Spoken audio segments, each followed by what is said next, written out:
Hello, everyone. Welcome back to What Magic Is This podcast.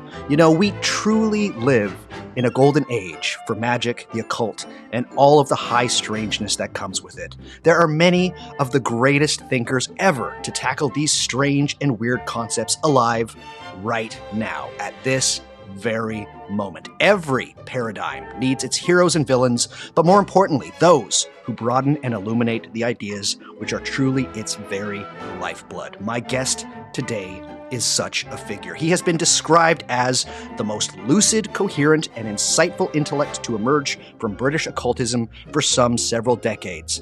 Oh, who decided to say that?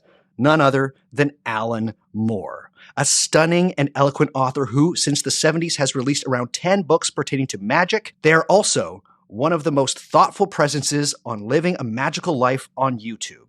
Today, I am beyond honored to have on What Magic Is This podcast, the one and only Dean of Magical Thinking, Ramsey Dukes. Ramsey, how are you today? Feeling better, thank you very much. Yes. All the better for being here, shall we say. Yeah. Definitely.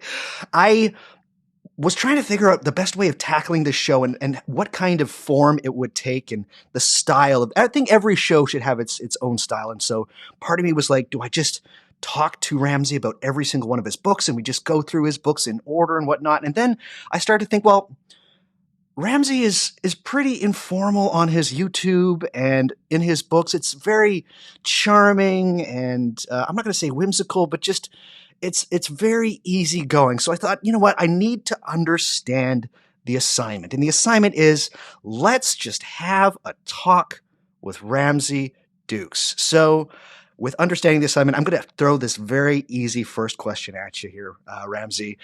Let's start very generally. But why magic? How did it come into your life? Well, I was fascinated as a very young kid about magic. And I think actually all young kids are. There was a book which unfortunately is in storage. I haven't got it, but done by the Oxford University Press. And there was a man who researched children's attitudes to magical thinking. And basically what he found, I think he was doing something like a conjuring trick. And to see at what age they ceased to accept it was magic and began to sort of say it must be a trick. And I think what he found was more or less up to about 5, children are quite happy with magic, and sort of, well, yeah, it vanished because it vanished or whatever. But sort of the next stage is they know that it can't really be magic. So they mustn't say it's magic. And then, of course, after that, they know that magic doesn't exist. So what was interesting to me is that we learn not to believe in magic. And so Right. perhaps I didn't learn as quickly as other people. Yeah. Mm. Fantastic. So I have to ask you, because you have been around for quite some time here, and that is not to say, Ramsey's old, but you were born in England. I have to ask, what was the prevalent magical occult environment like in England when you first started getting very interested in magic and started to write about it? Well, the sort of slick answer is there wasn't an environment. But actually, there were people like Diane Fortune, Aleister Crowley sort of had only just died, W.E. Butler. But the thing was, it was very hard to find them. There was one magazine called Prediction, which really was a astrology magazine, with monthly forecasts, things like that. But it did have articles on things like rune reading and things like that as well as. And so I used to get that assiduously and read it.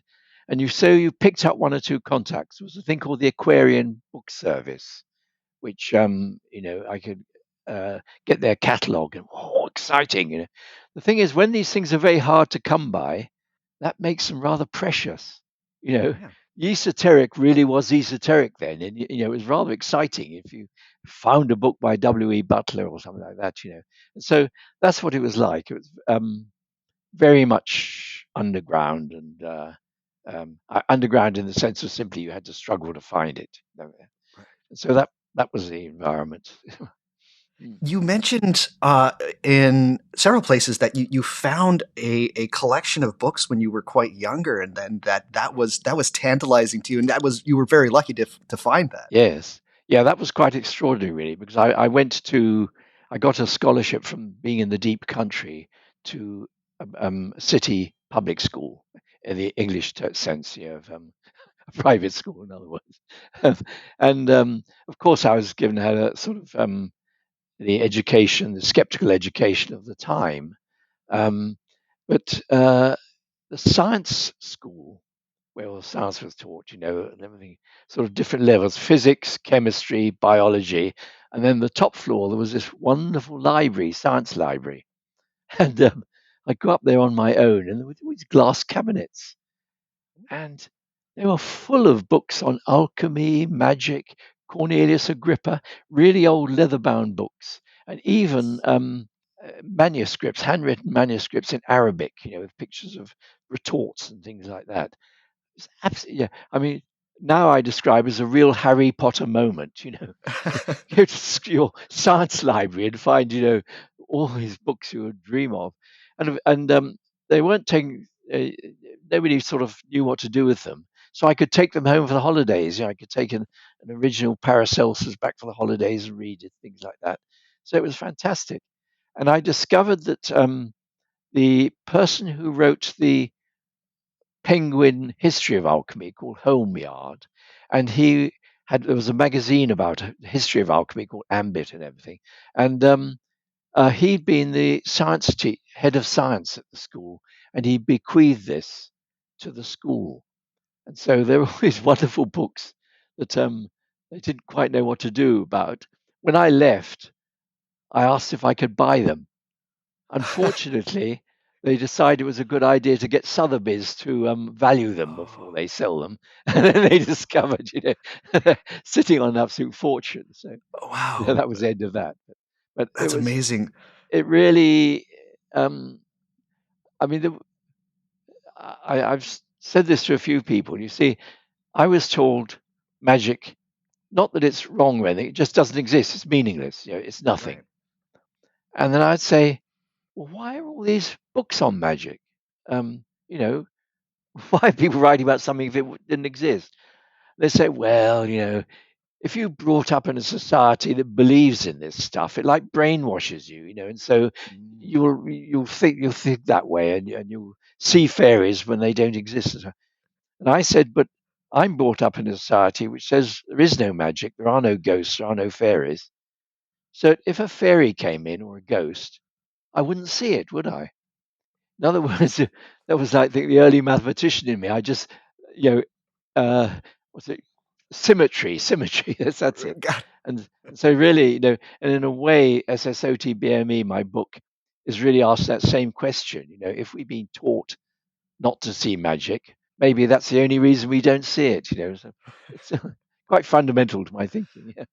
definitely. Let's stay on that idea of thinking. So, how do you define magical thinking? Now, this is a rather awkward answer because, on the whole, I try not to define things, Yeah. because to define it is to sort of put a wall around it. Whereas indicate things, point towards something, you're talking to something which goes on and on and on and on. Now, so what is special about magical thinking? And the first thing that occurs to me, in magical view of the world, things are connected in a way that science doesn't allow. In fact, science is very much about trying actually to isolate things so you can research them properly. Testing a medicine, you try to use a double bind thing, to separate the effect of the magazine from anything else that might affect it. Now, in magic, the assumption really is that everything is connected, and rather than why should they be connected, is why shouldn't they be connected? Why should they be split apart? An example I like to give uh, is a thought experiment. If you've read The Sea Priestess by Diane Fortune, you have a situation of, sort of classic archetypal situation of a young man having woman troubles. Right. Okay. Now, what can he do when he's really disturbed, having a point of breakdown? He can decide to study psychology, see if he can sort it out. He can discard what it is, the hormones and that in the brain and everything like that. He can decide to look at it physiologically. If he's artistic, he might write a novel or a poem or a song about it. All these things you can do.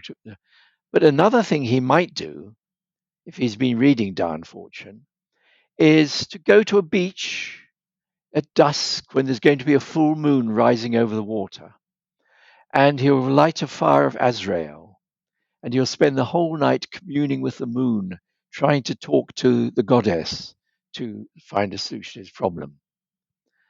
Now, the scientific objection to that, and I should say when I say scientific, I'm really talking about what they now call scientism. This is the sort of thinking which sort of, you know, is not as open-minded as an actual scientist should be. The sort of person who says, "Of course, I'm not religious, and science has shown there is no God." That sort of thing. So at that level, they would say what he's doing is utterly ridiculous because the moon is this great big lump of rock out of millions of miles away in space. Women are experienced all around him. What possible connection could there be to the moon? Why is he talking to the moon when he's got a problem with a woman? You see. Now, um, the way I see it is that everything we know about the moon is all in our brain.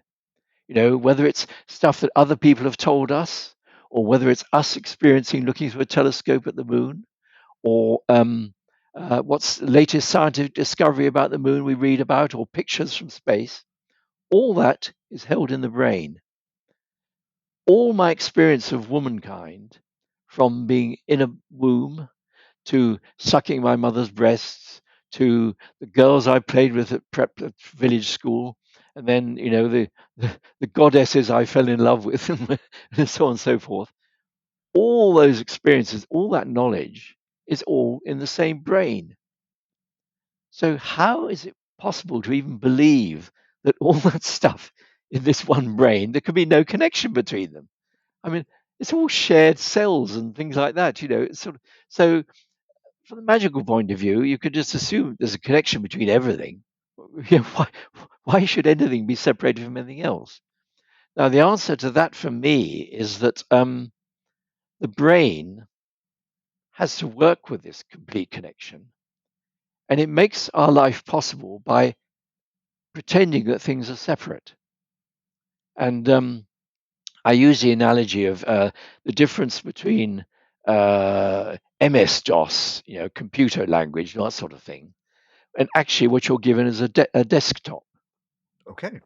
Now, so if you're working on two different documents, one is my timetable, and another is my tax return. The brain tells you, like on a desktop, that's the tax return, that's the my timetable. There's no connection at all between them. But if you move up to the software level, which is what's in the brain, they're both Word documents. They're both completely mixed up, and the whole thing is made up of characters, which actually are all connected because they're all ASCII characters made simply of noughts and ones.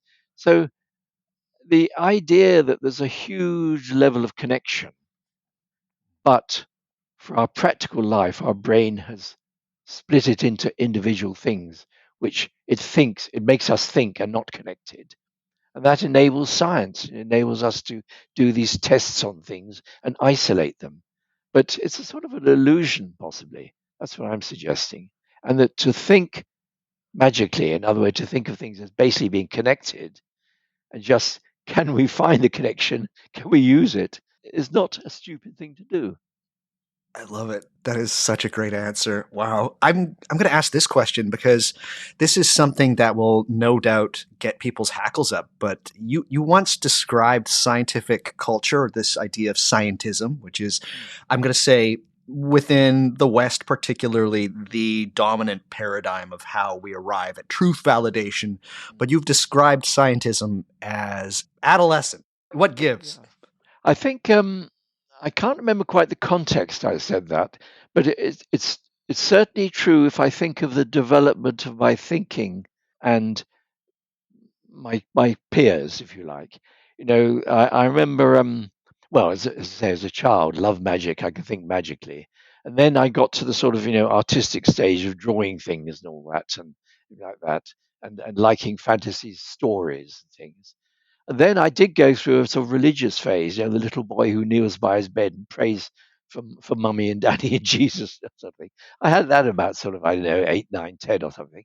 But then when I went to school, that religious thing seemed very childish, and then all the things we were taught of physics and science and this, that, and the other, and the books we read of psychology, I became, and a lot of teenagers like this, a bit arrogant, you know. So we would tease the religious teacher, who says something, and say, "Well, prove it," and so that adolescent thing. And as you say, it is scientism, because I do point out that when I use the word magical culture, religious culture, scientific culture, artistic culture, because I see a distinction between the big word, art, religion, and what is actually commonly practiced. And so you see, you can criticize religion and sort of say religion's very divisive. Look what's happening between the Catholics and the Jews and this, that, the other. It's a very bad. And then always the answer is no, but that isn't religion. It's politics. Religion actually, Jesus said this, and so it's always retreats and retreats. And the same thing of science. If you say, Richard Dawkins said some pretty stupid things. If you criticize, you say, yeah, but I mean, he's making a point. As a scientist, of course, he knows he's open minded and so on and so forth. So that's why I tend to talk about, scientific culture. And the word scientism is very useful because that is the word we use for the rather narrow minded, stupid scientific culture. And that is rather adolescent, yes. Fantastic. So these ideas of cultures that you talk about within a Western framework, that would be magic, that would be science, that would be art and religion, is the very thing with which your book, Sasatbami, revolves around. Yes. And in my opinion, this is the absolute best book on thinking about magic within current Western cultures. It is an absolute classic, and one which even folks who have been doing magic for decades, a lot of them haven't read it. And they need to read this book. So I'd love to go through this for this book Yeah. just a little bit with you. What is the history of this work, and why did you decide to write it? Well, Christopher McIntosh, who's become quite an expert on history of magic and Rosicrucianism and those sort of things, and he had written a book about astrology and the development of astrology. I got to know him in the 70s, and he had several published books, but he was planning to do a book on, this was late hippie days, on sort of Zen Buddhism, Hindu gods, and he thought it'd be interesting to include a chapter on it on the Western magical tradition. And he asked if I'd write it. So I wrote this essay to go into that book, and the book didn't happen. So I was left with quite a long, well thought out essay. And I thought, well, it's a shame because one of my pupils had started a publishing house, the two of us, was it? And so I thought, I know, why don't I just expand this a bit into a small book, and then we can publish it together.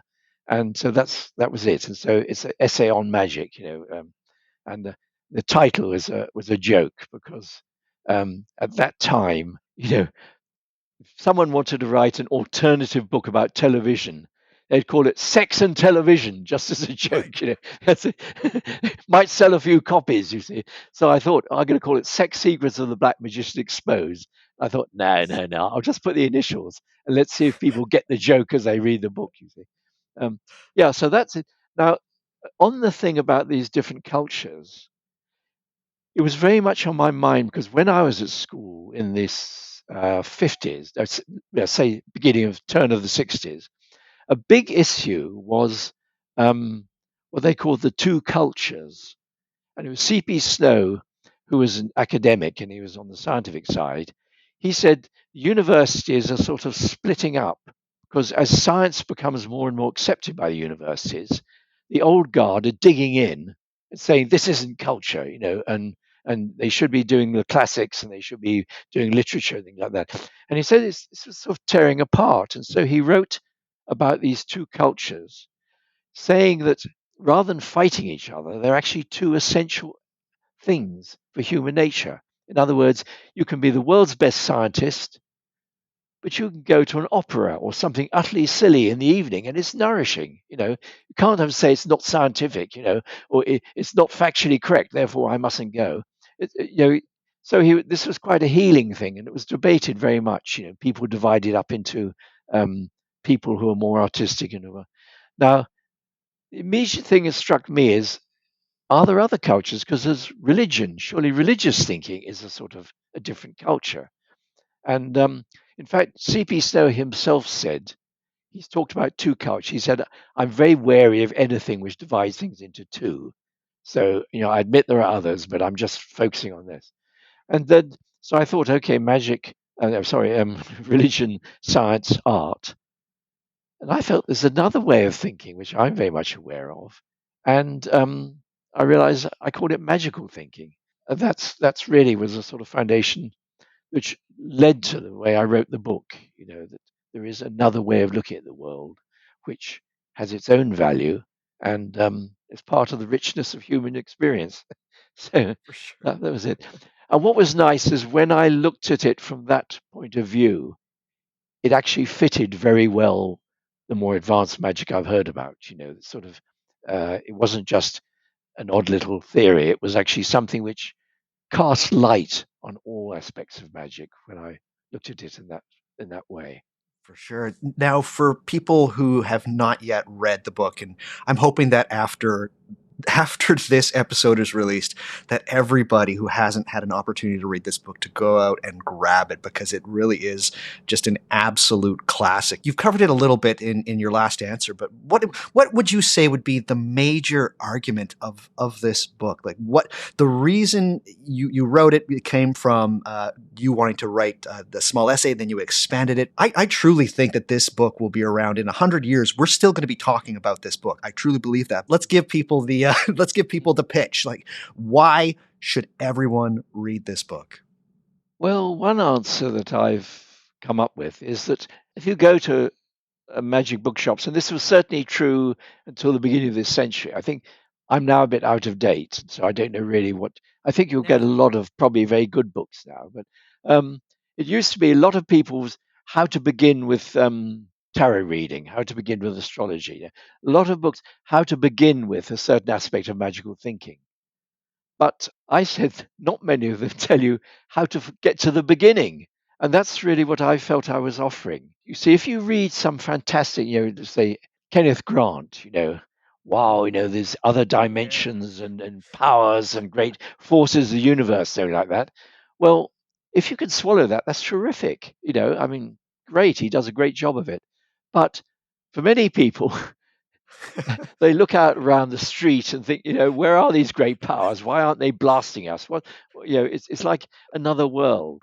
And I used to Right. compare it with people who have very drab lives, living in a tower block in a city, and then they go on a holiday to Bali, have this amazing time, total different, mind blowing experience, and then they come back, and it's like, you know, was that a drug trip?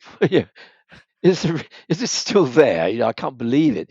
Such a clash between everyday life and that faraway place. And so I said that really what I'm trying to do is like begin with the boring everyday life, and you begin to open a few doors and realize that actually things aren't quite as straightforward as you think. I've given one example, maybe there is a very strong connection between the moon and woman. Why not explore it? So yeah, when I say, I show them how to get to the beginning. Right. It's realizing that the beginning could be, instead of taking an aeroplane to go to Bali, walking down your street and walking out into the country and walking out and finding that there's quite a lot of stuff, interesting stuff within walking distance, and then you can fly to Bali because you've learned how to look at it. Mm. Yeah, Such a so great that's answer. That's the sort of I thing. love it. Fantastic.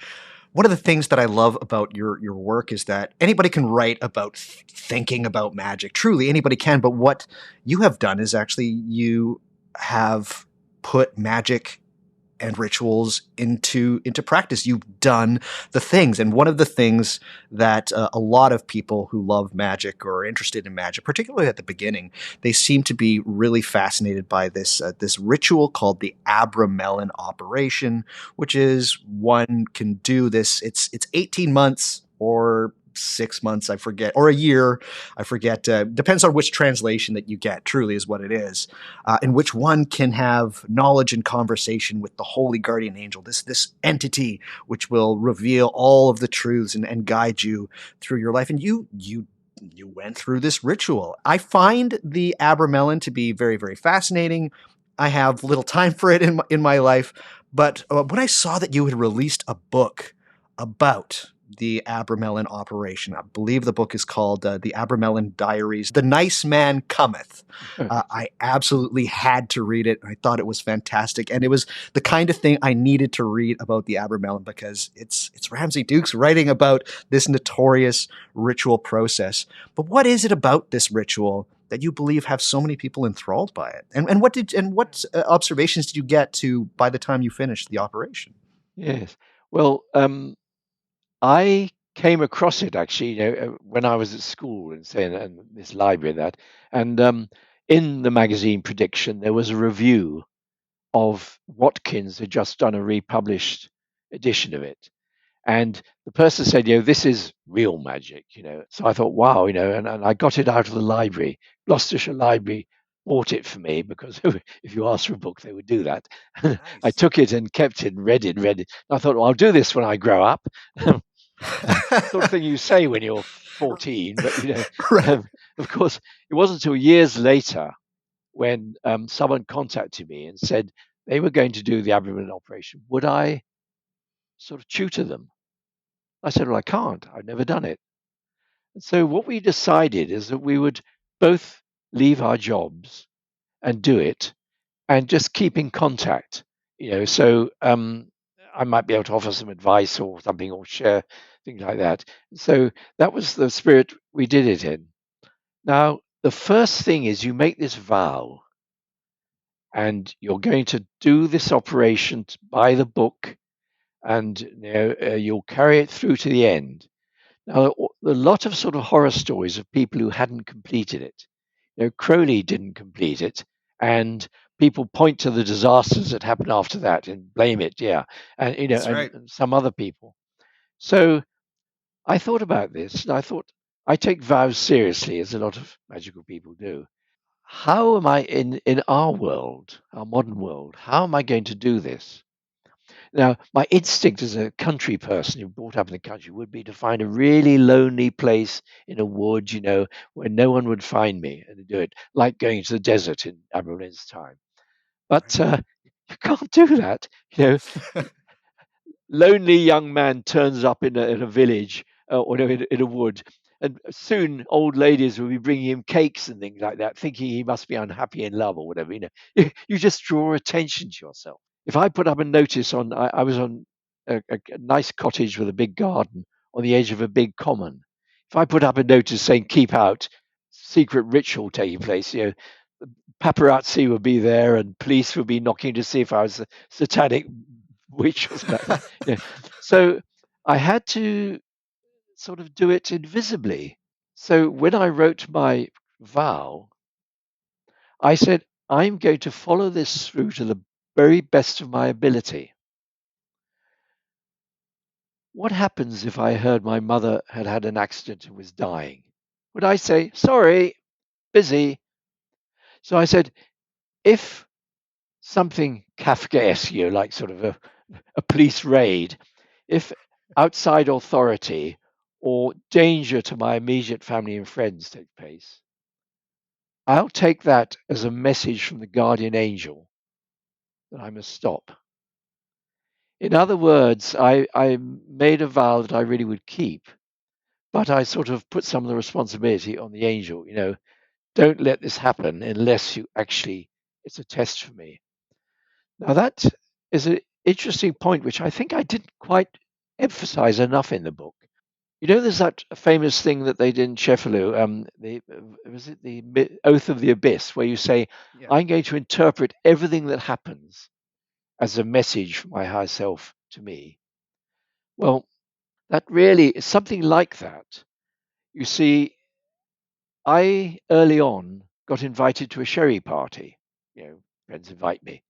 And again, you see this thing, if I say, no, no, no, I'm doing a magical retreat, everyone will be talking about it. We've That's dead curious. right. So I realized I probably have to go to this sherry party. I can't ever always be saying, oh, I've got flu, sorry. So I'll Right. go to it. Now, I won't take sherry because I'm not supposed to take alcohol. Right. So that's easy enough. I could say the doctors told me I mustn't take it because of the tablets I'm taking. I just said, no, actually, I'm not drinking at present. So that's okay. No, it doesn't draw any attention. I look at the tasty prawns and things like that and think, no, no, I'm vegetarian. But still, there's cheese there and other things. So I was able to politely take things. But it also is a sort of mental attitude. Rather than sort of slipping back into the old way, I was thinking, I'm being tested. I'm being tested. My guardian angel is watching to see how I manage this. And so I really was keeping myself very aware and very much inside myself. And I was able to go through having a few polite chats and that, not staying very long.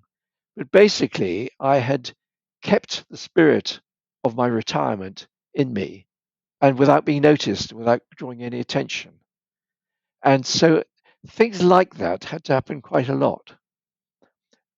And I also found that the challenges which came to take the Jungian thing, about the four, what do they call the four principles, thinking, feeling, intuition, and sensation. My fourth function is sensation. I'm Right. pretty incompetent, but I'm an intuitive. So, see, as a child, I have had some experience of battles with demons, real hauntings. And I wasn't frightened. I was enraged. I went out there with swords and pentacles and like that, batter. I didn't do very well, but I mean, so I realized that if what people want to read and thing like that is the spirit of Saturn came upon me, this great leaden weight on my chest, I struggled to get up. But that didn't happen. No. The sort of thing, well, I did have shivers down my spine or type thing like that. The sort of thing that happened is that I'd been running late. I was getting later and later, and I was really struggling with time, Saturn. And I made a vow this day, come hell or high water, I'm going to get there on time for my noonday or evening meditation. Now, what happened was, this was in summertime, a man came delivering coal. Okay. Knock, knock, knock on the door. I've got a ton of coal for you. Where shall I put it? Uh, well, okay. Oh God, look at my watch here. So I had to open up the place, and the man was sort of covered with coal dust, very dark and swarthy, and very, very grumpy, and everything like that. And I thought, and I was late for going to the thing. The spirit of Saturn had come in the form of a grumpy, covered with black man delivering coal. And so it's sort of either you say this is ridiculous, or else you look at it in that magical way. You realize things are happening which are really just like in the book, but you have to be a bit open to sort of see them happening. One of the things it said at the beginning was when you start this, I think it's something like a tall, princely person will come and Yeah. offer you temptation. Well, funny enough, one of my pupils, who was an aristocrat, who's titled, contacted me uh, about a fortnight into it, saying he was working with a very wealthy woman artist who wanted to create a garden of the gods. And would I come to be their advisor? And they would fly me out the next day if I were. Yeah. Well, yes, absolutely. Wow, Oh. wow, I'd love to do it. And I had to say, I'm sorry, I'm committed. I can't do it. And but you know, Oh, it says some of the things are really quite eerie. yeah. How much they fitted, but they didn't for me take the form of ethereal bodies and things like that. My reaction at the time, I was disappointed that I didn't see a wonderful angel in shining this, that, the other. But Yeah. the more I think about it, the experience I had was very transformative, and it transformed the world around me. You know, everything became very crystal clear and sort of incredibly real for quite a while. And I still learning some of the changes, effects it had on me. You know how, yeah, in a way, I had what should have happened the last 7 days happened over 7 years, and Wow. then I did definitely have a feeling that I've made it at the end of those 7 years. So it's. I was never intending actually to publish that diary because I know that people have expectations, things like that, you know, Right. and how would they read this, you know? Yeah. So people said you must, it's a historic document, but I added all the notes and explanations to try to sort of make sense of it. And I do think it offers good advice for people who decide they want to do it themselves. And I think the one prime bit of advice is think very carefully about that vow. Yeah. Make a vow that you will actually be able to keep, you know, even if even if the police raid you or the neighbors say you're a Satanist or whatever, you know, will you actually do it? Right. I do believe that as far as I am concerned, that is the book that people should read before embarking on even thinking about doing the Abramelin. I think it's funny, it's human, and it's got some really great. It's got, as you said, it's got some really great notes and things to keep in mind, and it's just such a lovely book. And truly, it was one of those things where you talked about doing the Abramelin, and then when it finally came out, it was like, oh, I really need to read this. And it was just such a wonderful book. And for anybody, again, anybody interested in the Abramelin, this is your first port of call. Grab the Abramelin Diaries. It is All right, so good. yeah. The interesting thing about that, you see, is the diary itself is incredibly boring. You know, oh, I Yeah. overslept again. You know, oh dear, what did I have for breakfast? Things like that. But But of it course, shows you what's going it's, on. yes, the thing is that I think of it now, and I've spoken about this sort of thing about power versus strength. I think those 6 months, and I did the 6 month version, and I really Right. felt actually I should have Yeah. done a longer one. I didn't know there were a longer version. Those 6 months about making you strong. I mean, it took strength to go to a sherry party and keep yourself inside while being very polite to everyone else. You know, it's Right. many ways it made me strong. And then you need that strength to handle the power which is supposed to come at the end. Yeah, the thing about the diary is it's everyday life cut down to the basics, you know, and yeah, the struggle to get up on time and things like that. It's very. But I did have some lovely dreams in it, yeah, which are good. For each person that I've given one of your books, and for a period of time, it was I'd give them to people that weren't necessarily practical magicians, people who were more philosophically minded. I'd say like, oh, you should really read The Good, the Bad, the Funny, and things of that variety. Every one of them that I'd give one of your books to, and then they would read it, they would say it made me think differently. In an age where thinking differently is seen as being a little bit of an error, is this then the ultimate gift that Ramsey Dukes has given to literary magic? I'd be very proud if, well, I'd like to think different. I'd like to think better as well, if you like. You know, I don't want them to go balmy, but Right. yeah, I think that maybe it's because of the media and everything. There's so many pressures to think on certain ways, you know, and Very much so. it's not like all one way either. You know, there's a split in society. You know, you've got to think this way or that way. If you don't think this way, it means you must think that way. I think that's very constraining. And if I can do anything to sort of drop a little bit of dynamite to break up those blocks of thinking, I'm very happy to do that. And if, yeah, I like to hear someone say it made me think differently. It's a good feeling. I think that's good. Keep thinking differently. Right? Go further than me, you know. Right. I think one of I don't want to bring up another author, but I will. But Robert Anton Wilson was being described as a guerrilla ontologist, right? And that's that was used as a criticism of his work. And he was like, "No, this is the greatest praise I've ever had." But he didn't really write too much about magic. I know a lot of people assume that he wrote a lot about it. As far as having a guerrilla ontologist for magic and the occult, it's you. You force people to be like, I have never thought about that. I have not even looked at things from that angle before. And that's why I particularly like giving your books to people that aren't magicians, because it makes them go, that's really different. I had never even thought of that. I'm just trying to get people to realize that this is important stuff. And what you write about has always been very important, because as you say, when people start in magic, the first thing they're going to do is to like, I want to get the book on how to read runes, or I want to get the book on how to do ceremonial magic. It's like, well, how do you think before you endeavor to do these things? And I found your work truly is, a lot of people will say your work is philosophical. It's for me, it's epistemological. You're thinking about how we arrive at the Yeah, place yeah, to get to where we think. yes.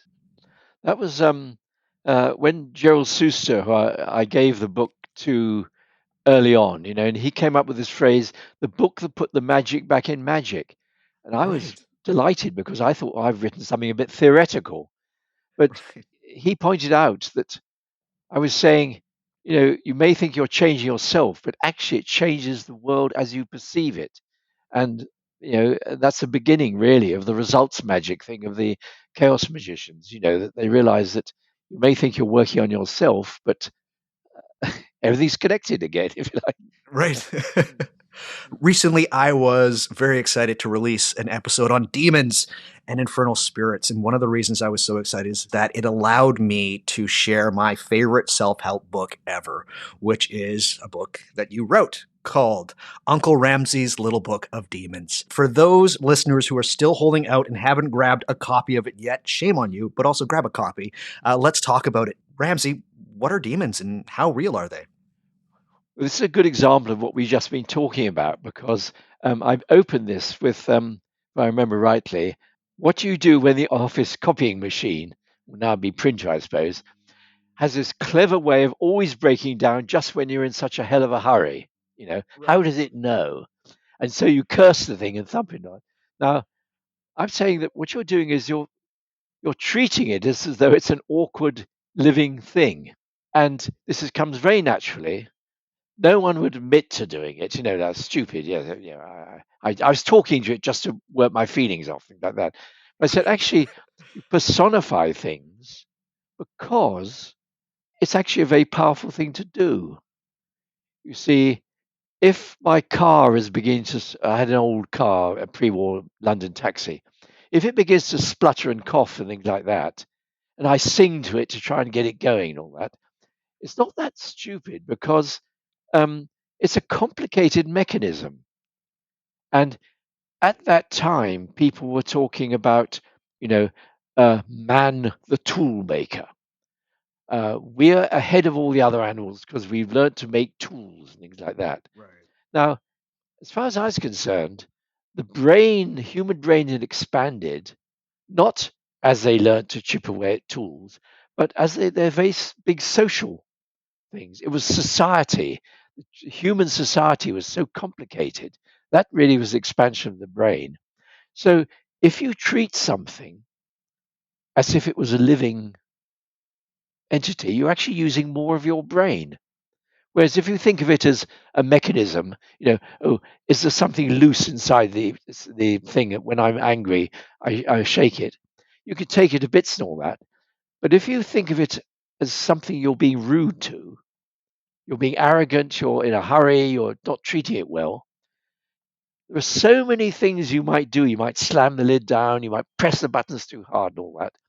You realize that actually any one of those things might be what's causing the problem. So by saying I'm going to be very polite to it, and you know, I'm not going to let my temper go against anything, you might find that it's working better.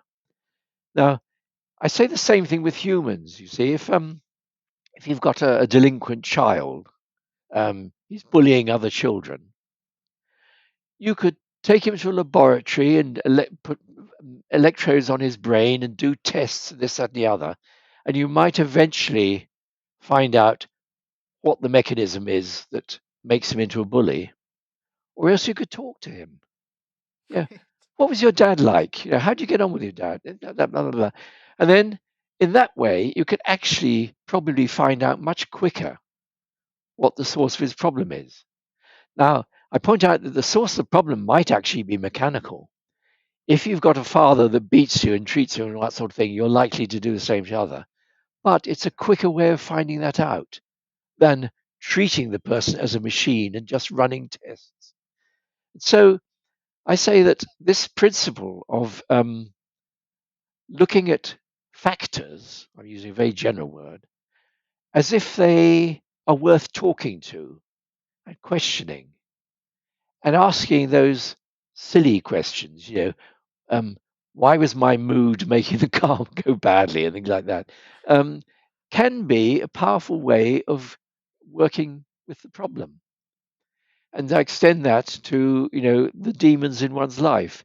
Now, for me, the sign of a demon is when uh, shit happens. Okay, shit happens. You have a job, you get very excited about it, and it turns out to be ghastly, Yeah. and you leave it, and you get another job. Ah, this is the one. This is the one. You're very excited about it, and it turns out to be ghastly. You hate the boss, and when that's third time, I think of that James Bond thing. The first time, Mr. Bond, is happenstance. The second time is coincidence. And the third time, Mr. Bond, it's enemy action. Yeah. That's So, right. when you find that sort of um, each time you liberate yourself and then you end up in exactly the same position, I say that is a demon. Right. And um, the sort of message in my book, you see, people, they're always looking for like self help books. Give me the formula. Give me the That's formula. right. Uh, and so they'll say something like, "Right, I think I've found my demon. How do I get rid of it?" You don't say enough about how to get rid of it. You see. Now, the example I have is what's what's the worst demon I could think that could possibly happen to any parent? A problem child. A Right. problem child is an absolute nightmare because it's a child that behaves badly. That's bad enough, but it's your own child. So you feel guilty about it, and you feel the things you can't do. You're absolutely screwed up. I think the worst curse you can put on any parent is to have a problem child. So if I put up a sign, Lionel Snell, cure of problems, and that parent came to me and said, I'm really suffering. I've got a problem child. I'd say, okay, give me £1,000 and I'll get rid of it. They say, "What? This is a child. This is my son. I can't just get rid of it." Well, you said it was a problem. £1,000, I'll get rid of it. Um, to say I found my demon, I want to get rid of it, is to miss the fact that the demon has got a relationship with you. You Yes. know, what is its role in your life? Why have you got it? Why has your brother not got it? Why have you got it? Um, so I was trying to sort of emphasize throughout that look at life as a living thing. You could say a connected thing, going back to what we said earlier, Yeah. and be prepared to dialogue with life, and you may well find a much better solution, even a more lasting solution, a more complete solution, if you really find what the relationship is with that thing. I mean, I just think of example of me as a little child. I was the youngest child by far in a family, and so I was the one who was sent up to bed. Um, and Lana goes to bed, and I hear them partying downstairs. And that became a sort of curse of my life. Being a bit Right. shy and extroverted, other people would be having parties, and I'd be sitting on my own hearing the music. Well, So that feeling of sort of pity for myself is how miserable I am, and that depressing feeling, in a way, was my oldest friend. It was the one thing that stuck with me all those times when I was miserable and old. So, okay, I can't say I love it, but it's part of me. It has its place, and I don't feel constrained by it now. I know what it's doing, and I can sort of pat it on the back and say, "Yeah, let's have a good cry together." So it doesn't dominate my life the way it did before. And I think there's a lot of that with demons. If you really discover why they're there, what they're doing, what their relationship is to you, you can make real progress and liberate yourself, because you're liberating the demon as well as yourself. You see, It is such a wonderful book, and I think I was expecting. I read it when it was first released. I think I was expecting something very different, but when I finally read it, I was like, "This is actually the thing that I needed." Like, this is such a wonderful encapsulation, that's and good. Yeah, we could throw ideas about yeah, animism around, and yeah. we could probably spend a whole episode talking about this one book. Actually, we'd probably spend an episode talking about every single one of your books, but Mm. unfortunately, at that time does not allow. Well, one thing Pete Carroll said, he said this is typical of Lionel. He begins what sounds like a totally piddling example, and you think, what's this all about? But by the time I got to this chapter further on, I realized there really is something here, So, so I was pleased with that. That happened with me as well was a book which, Lionel, I have to be honest with you. And also for people, when I say Lionel, Ramsey Dukes is just a pseudonym of Lionel Snell. So when Lionel was saying Lionel earlier, he was talking about himself. You've got quite a few pseudonyms, I've Oh, noticed, yeah, and yeah, yeah. they're all amazing. But you will always be Ramsey Dukes to me. I'm just going to say. But one thing, when you released this book, I hated the title. I absolutely hated it. It's called How to See Fairies. Oh, yeah. Discover your psychic powers in 6 weeks. I thought, this is just. At the time, I forget when you released it, but at the time my head was up my own ass. I was trying to think that I was some great mage kind of meh kind of stuff. What are fairies, etc., etc. Fairies have never existed. Cottingley, all of that kind of Continue. Oh, stuff. yes, that's it. Uh, Shame. and Pity, really. I know, right? But it became one of my favorite books of yours. So I have to ask you, how important is the ability to see fairies, not only for magicians, but for any well-rounded individual these days? Yes. Well, in a way, I'd say it isn't important, but it's great fun. You see, the downside of actually is the religious culture as well as the scientific culture is it tells you what you mustn't do. Right. Whereas art and magic say, give it a go. You know, if it breaks all the rules of art, do it and call it Dadaism. But That's right. religion and science both tend to say religion says you mustn't do it because it's wrong. Science says you mustn't do it because it doesn't exist. It isn't true. Now, so for example, there've been some books I've read fairly recently which discuss magical thinking as a sort of pathology. And they list the different types of magical thinking. One is seeing meaning where there isn't any meaning. It's great to look for meanings. I tell you, it's fantastic. The other is, like the people who see Jesus on a piece of toast, or um, the Virgin Mary up in the sky. Um, and they quote Shakespeare, this thing about, oh, that cloud up there looks like a camel. Yeah, me thinks it's a camel. No, actually, it looks like a fish. Oh, yes, it looks like a fish. Yeah. They say the brain will project faces onto things, whether it's the face of Jesus on a piece of toast or whatever. And this is because of our evolution and that sort of thing. It's a little mistake which the brain hasn't ironed out yet. It's part of our evolutionary history, seeing faces where they don't exist. Well, I never was that good at seeing faces in clouds. I thought I got to try it. And so, in the course of about a month, I practiced looking at clouds. I began to see faces. I was pretty good at it. And I found I could see faces everywhere. I could look at a tree full of leaves. I could see little faces in it all over.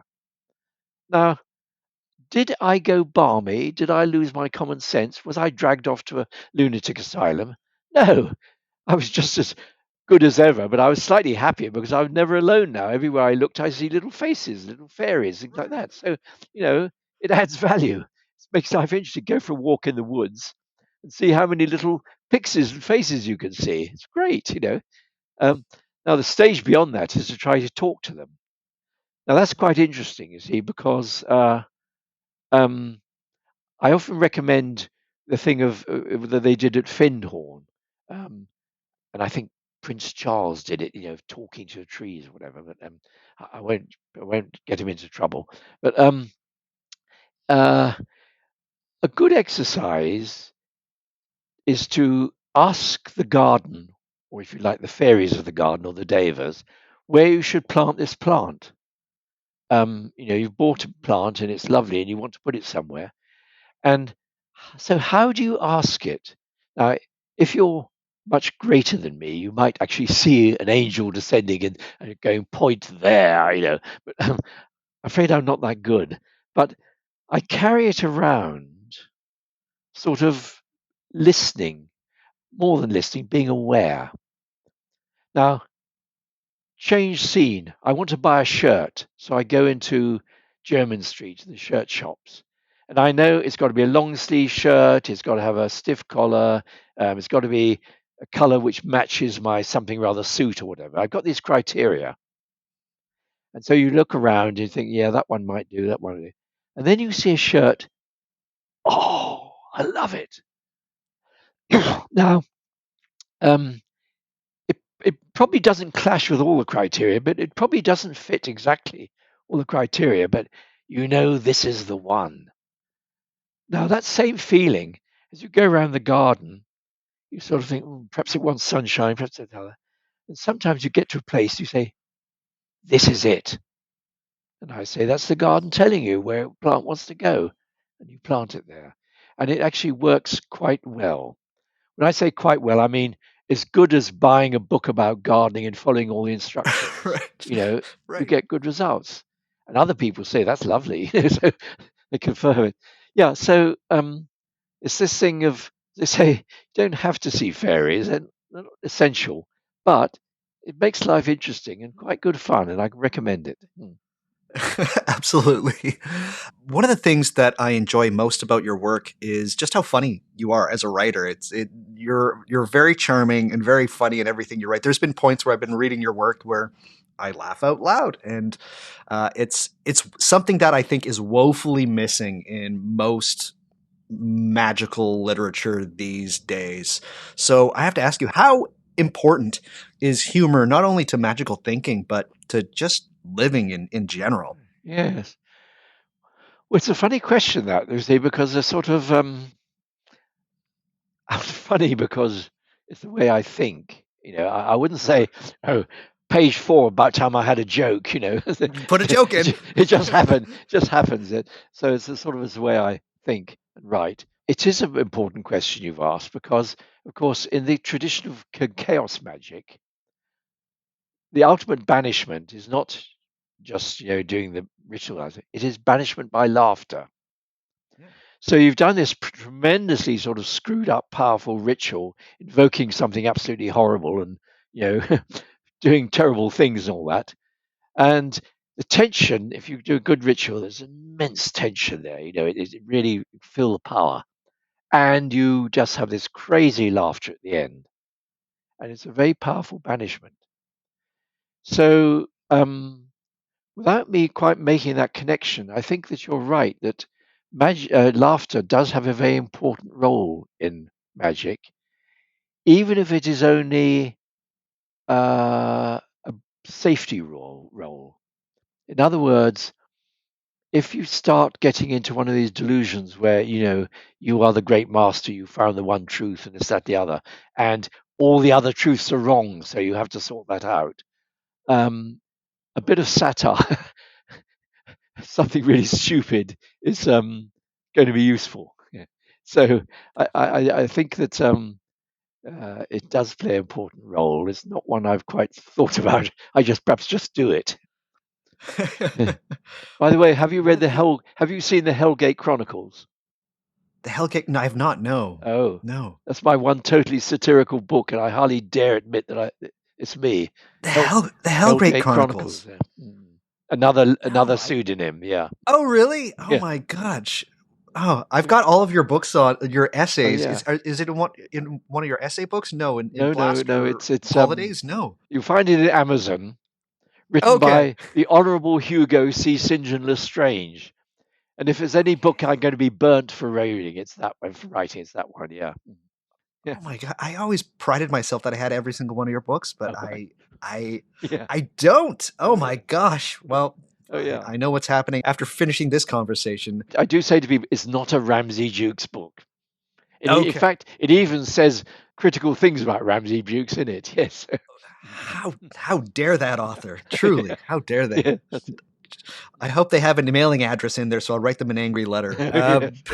Yeah. You wrote a book that I've brought up and suggested on one of my podcast episodes as well, called The Good, the Bad, the Funny, which is, in my opinion, one of my favorite things that you've ever put out. So you talk about dualistic thinking within that book and how we're very much holding to this idea of good, bad. That's it. Everything is a coin. There's two sides to it, and that is all. So I have to ask you, from all your years on this earth, do you think that you see dualistic thinking becoming a larger element of our current Western culture? I think it's a real problem now. Yes. Yeah. When we get the fragmentation, which in Britain was Brexit versus Remain, there's 2 points of view which you could say are rather interesting. Maybe each has got something to give to the other. But when it comes to the thing that if you're not for Brexit, it means you're for Remain. If you're for Remain, it means you're not for breakfast. It's split. And I gather that in America, you get families. Yeah, I always used to think that if people live together, I could understand South Africa where they had apartheid and the Yeah. colored people were put to live separately. I could understand how that goes wrong. But when it came to, was it Yugoslavia, where that was a rather good country, I thought it was going very nicely. And then suddenly it sort of fragmented into the two cultures. And it was people who were living next door neighbors were beginning to fight. And I gather that in America now, there are families that are split into Yeah. Trump versus Democrats or wokes or whatever you like to call them. Now, this is a terrible thing Yeah. because there's so much interesting dialogue that could be across that thing. Again, you see, I'm talking about dialoguing with the world, um, and yet these people won't talk to each other. They'll shout at each other, but there isn't a sort of well, I like what Trump did on that, but I don't think it worked well because of that. And there isn't this sort of flowing conversation.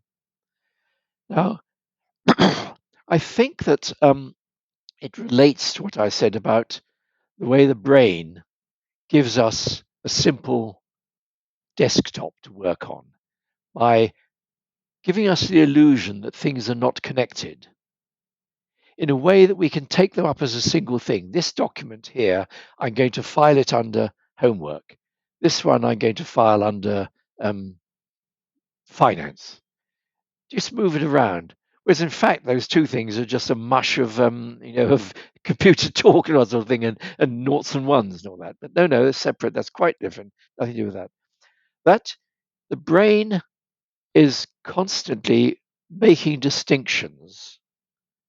And so I suggested that when we have these dualities, uh, God, devil is what we're sort of brought up with, God and the devil, the good, the bad. Now, Right. when that gets polarized, it's the other people are always the bad. They're the devil. And I say that if you look closely, it's a trick. All these things are tricks. Um, if you think of all the thinking that goes towards Trumpism and all the thinking that goes towards wokeism or Democrats or whatever the other is, um, there isn't a little gate in the middle, which with a guard there saying, fill in the form. Are you on this side or on that side? It's a whole spectrum. everything's connected. There are probably some people who are frightfully economically keen on Trump's approach, but they believe in abortion. And there are people who are sort of atheists, but they think that Trump's doing some things right. They think, you see, it's actually a whole sort of mesh of stuff. Somehow the brain has convinced us that actually there's a sharp division, and you're either that or that. And if you're that, you have nothing to do with that because it's your enemy. So I said that if instead we trained ourselves or encouraged ourselves to think in threes, God, devil, trickster. Now, one of the things people said to me, oh, yeah, I quite agree. There's two extremes and there's a sensible middle point. I said, no, no, no, no, no, no. That sensible middle point is just saying this line is absolute. You've marked it. That third point lies out there. And these are three equal things: God, devil, trickster. And we could play with those. And I say this isn't something new, because I gave the example of alchemy. Alchemy asks a man in the street, oh, that's trying to turn lead into gold, isn't it? In other words, a dualistic thinking. There's lead and there's gold. Someone who knows a bit more and say, yes, earth, air, fire, and water. That's alchemy, isn't it? Earth, air, fire, 4 elements. Yes, 4 elements like that. Fewer people would say, yes, what is it? Sulfur, salt, mercury. Fewer people understand that. And it's the same with astrology.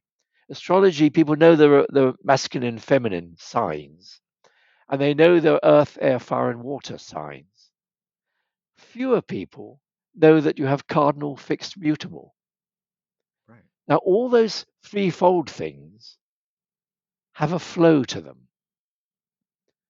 When you have a divide, north, south, east, west, you get a north, south divide, you get east, west conflict. You don't actually have a north, south, east, west conflict, do you? But you get stereotyping. He's a typical northerner. Oh, Eastern mysticism. Oh, Western arrogance. You stereotype. When you have 4 things, you stereotype. When you have 3 things, I find there's nearly always a flow. Sulfur, salt, mercury is the same as cardinal, fixed, mutable. Cardinal initiates, fixed sustains it, and then mutable, it's time for it to converge into something else. The 3 faces of the goddess are the virgin, the mother, and the crone. And that is a cycle that it's not stereotypes of 3 types of women. It's a cycle that every woman goes through, and it leads to rebirth. It goes round and round. It's the 3 phases of the moon and so on. So I set out in that book to look at various ways one might. Well, I know we can do threefold thinking because they exist in those forms, but can we sort of begin to, whenever we see some split division and is tearing people apart, can we see the trick there? And I mean, there's one of my YouTube talks I'm intending to do is actually focusing very much on that, where if you look at the boundary or try to find the boundary, very often you find there isn't a boundary there. It's actually a trick.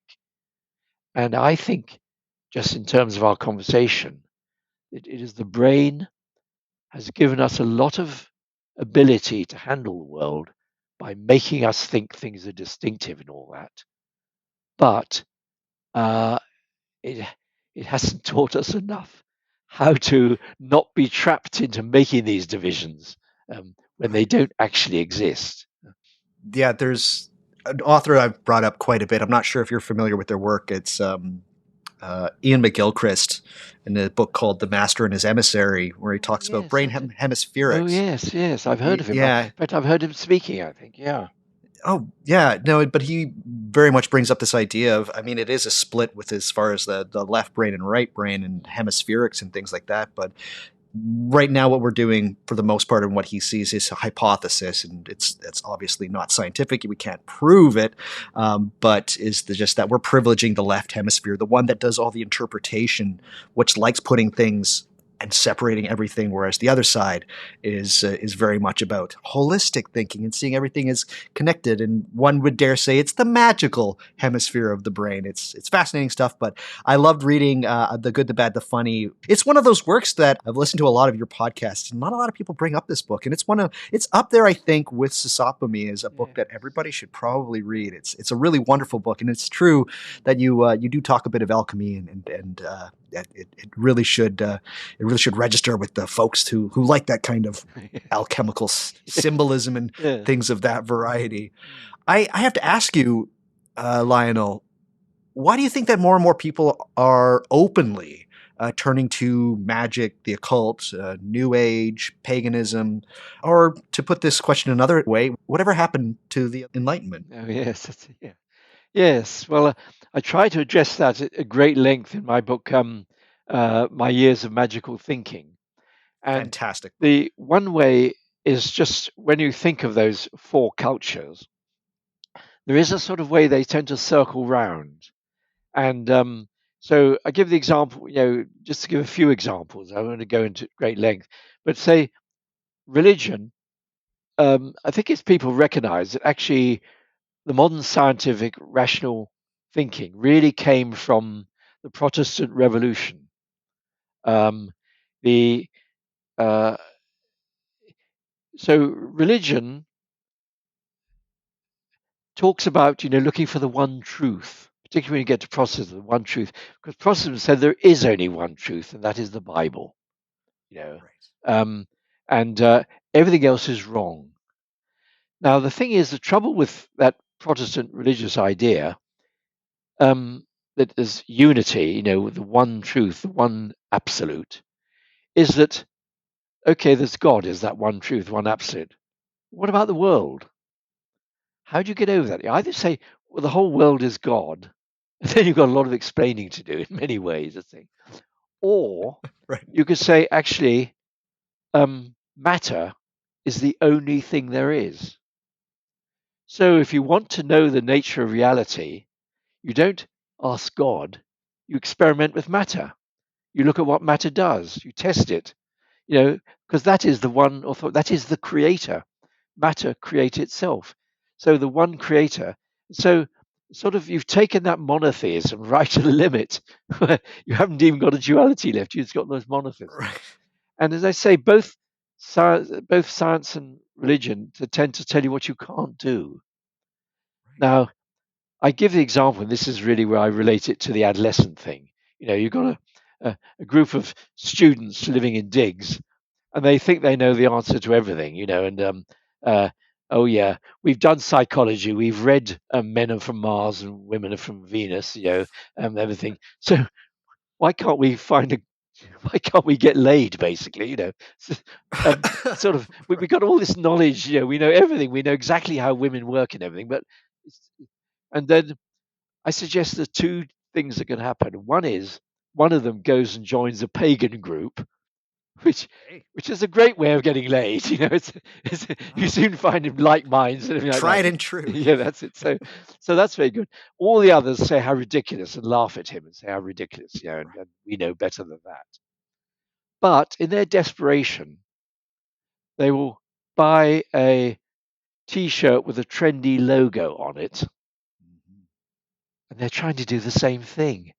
You see, it's like they're just doing a ritual and making a talisman. They go to this frightfully posh shop, and they look at the prices. Oh my God, £1,000 for that trouser, or something like that. Wow, awesome, you see. And then they find something they can afford. It's a shirt with an Hermes logo on it or something like that. They can't really afford it, but they're going to buy it.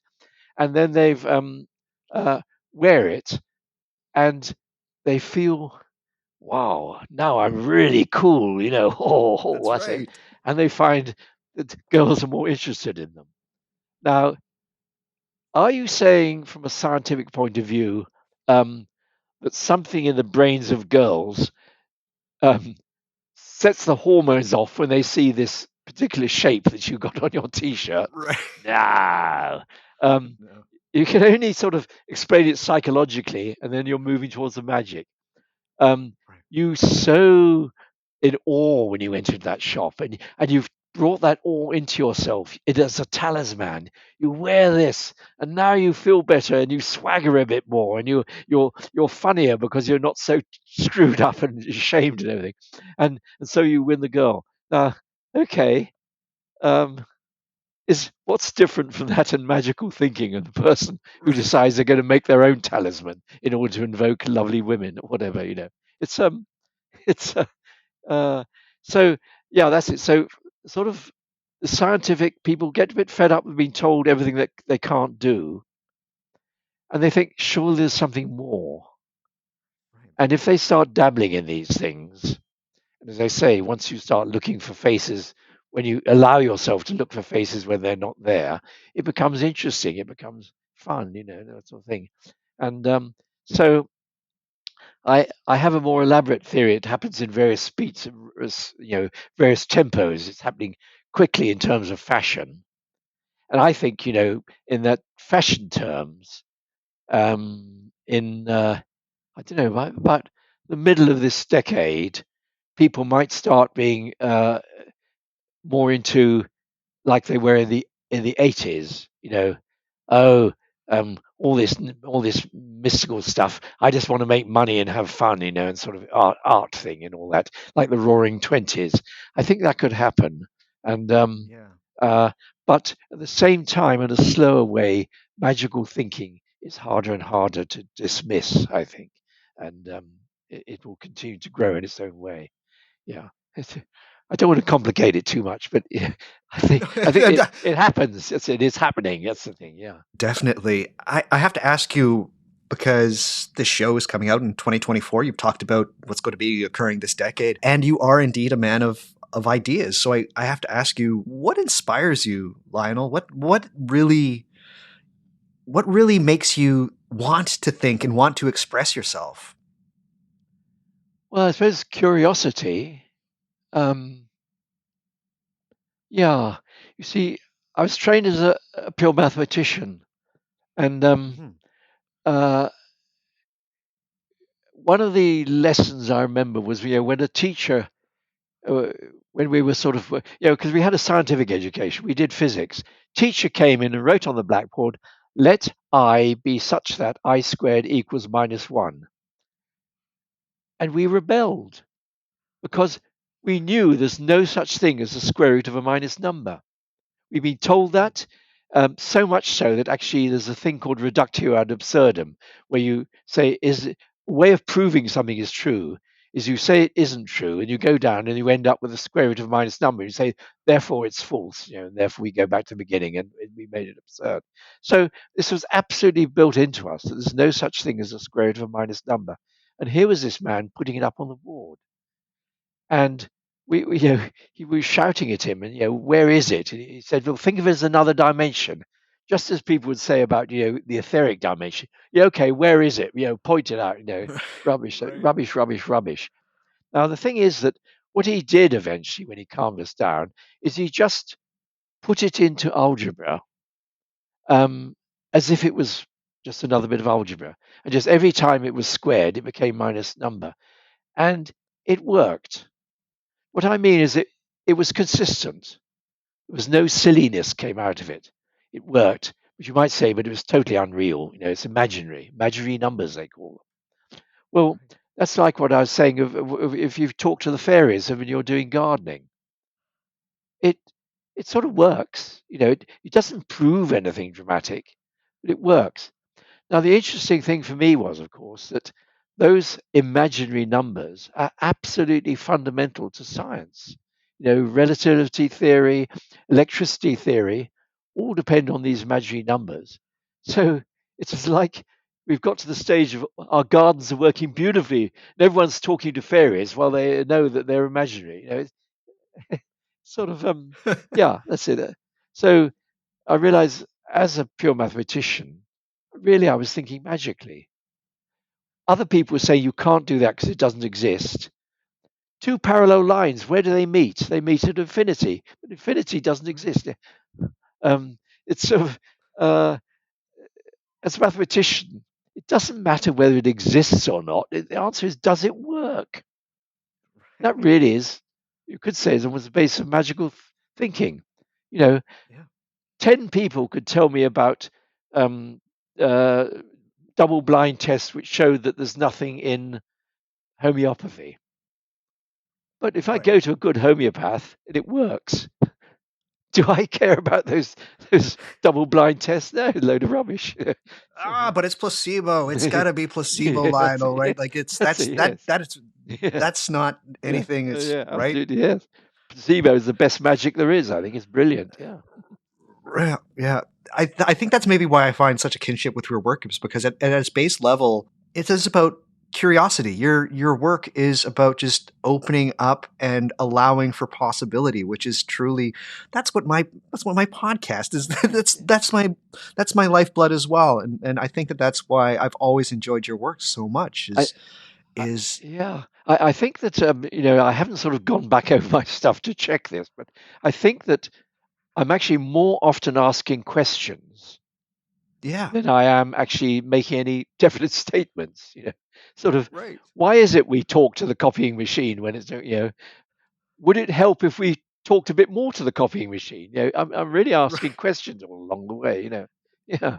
Yeah, yeah, I love it. So I have to ask you, do you think that magic and rituals have a literal, objective power to change things besides just what occurs within the, in quotes here, mind of the magician? Because as I've found a lot of people, and this happens, and I'll even give an example. Alan Moore, the person who I opened with praising your work at the beginning of this episode, there was an interview he did about 4 years ago where he basically said, "I don't think magic, when you do rituals, it can change objective reality. I think it's about art. Magic is art. Art is magic. These kind of things, but I don't think that it has the power to objectively change reality." Do you think that magic can literally change things? Sometimes when I've thought about some of the things that make me a bit different from some of the other magical writers, and I talked about this, I think, particularly a video I did called Magic and Power. Mm. And again, if we're talking about this sort of transition, science to magic to art, um, from science, you want to make things happen. Like my example, you want to get laid, and you're That's not right. working, and so you realize there's another way of doing things, which, however silly it might seem, it seems it might work. And so many people come into magic for the power to make things happen. Yeah. Now, I realize that uh, well, quite often when I spoke at something like a sort of a pagan festival or you know, uh, yeah, something like a pagan festival. And one of the things I used to say is that as I get older, I realize I'm doing less and less magic in the sense of trying to make things happen. And more my magic is about celebrating what is. So Yeah. I'm actually inclined to be more likely, if people say what ritual do you, I'm more likely to have done a Beltane ritual celebrating spring, or a winter ritual. And I used to notice in the audience, it was a lot of the older people, their heads were nodding. And so I felt that actually, I think this is a direction you tend to move through in magic. And I think it is going really from the science making things happen to magical trying to make things happen to enjoying things or recognizing the joy in things, which is taking you into art. It's a sort of Right. a flow, you see. And that in those terms, I'm more at the art end of the magic. Um, I The trouble I find of power is that if you I've seen people who became rich very quickly. And there was a friend of my brother's. He hit on a very clever scheme of academia. He was an academic of using academics in their holidays to provide lectures for rich Americans, things like that. You see, and he made a lot of money. And he was able to buy a house right on the front of Brighton, very expensive house, and Yeah. call in the designers and everything. And he had this house. You go in, you think, wow, this is like something out of Ideal Home. And I thought this was amazing and I admired it. But I realized that that house was like a snapshot of his taste in 1 year. Right. In 5 years' time, it might begin to look a bit. In 10 years' time, people might say, "Oh, that's terribly 80s." Ugh. um, uh, so the trouble with having the power to make the world just what you want is that, in a way, you become a prison inside you. You're in a prison, which is yourself. Um, and I think this is one of the things that goes wrong with dictators. Think of uh, Hitler is a great example. I think Saddam Hussein was the same. He had the sort of power when no one dared to challenge him. Hitler began to think he knew exactly what battle, he was a superb tactician. He knew exactly what Right. Germany should be doing. And I heard people saying that there were high up generals and high up people in the army and in the air force who knew he was wrong. And they would say they would get permission to go and see him because they knew everything. They were so sensible. They could argue it. They could lay it out on the table. This is what the army should be doing. And Hitler would rant and rave and say, no, you're saying that the great German nation could ever be defeated. No. And they would come out, they say, shaking, Right. because there's this sort of thing, that if you don't agree with Hitler, he might think you're again enemy of the people, you see. So That's right. enormous power. But as I said, he was going balmy because Yeah. he had made Germany exactly what he wanted. And if it wasn't working, who could he blame? It's like he's sort of trapped. Power becomes a trap. And so I argued that actually, like the Abraham Lin, the first 6 months of gaining strength, uh, I've had a hell of a time for the last year. And Right. people say, well, can't you call up the Abraham Lin demons and change everything? And I think, well, actually, I feel myself getting stronger. And life has been so interesting. All these weird things that are happening, strange coincidences are clashing.